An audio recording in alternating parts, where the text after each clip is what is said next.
Dante, ano ang paliwanag ni Abalos sa kanyang kontrasalaysay na isinumite sa DOJ?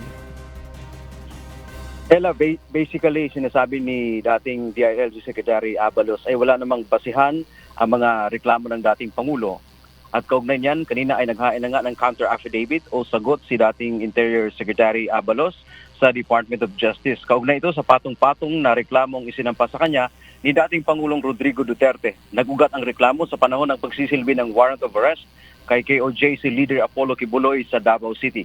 Kabilang sa reklamong ito, Ella, ay malicious mischief, grave misconduct, grave abuse of authority at iba pa. Una nang sinabi ng kampo ni Kibuloy at supporters nito na overkill daw yung ginawang pag-aresto sa religious leader dahil sa dami ng mga pulis.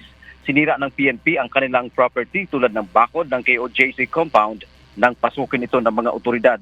Ayon kay Abalos, walang batayan ang mga isinampang reklamo ng dating presidente, sa halip ito ay politically motivated anya.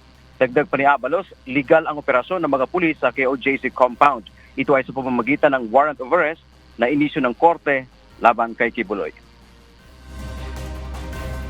Kung di namin ginawa ang dapat namin gawin, hanggang ngayon si Pastor Kibuloy ay hindi pa na-arrest.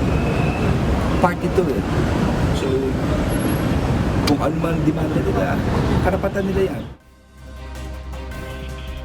Kaugnay nga niyan, Ella, ay hiniling ni dating DILG Secretary Abalos sa DOJ na ipawalang bisa o i-dismiss ang mga reklamo laban sa kanya. Yan ang ating update. Balik sa iyo, Ella. Maraming salamat, Dante Amento.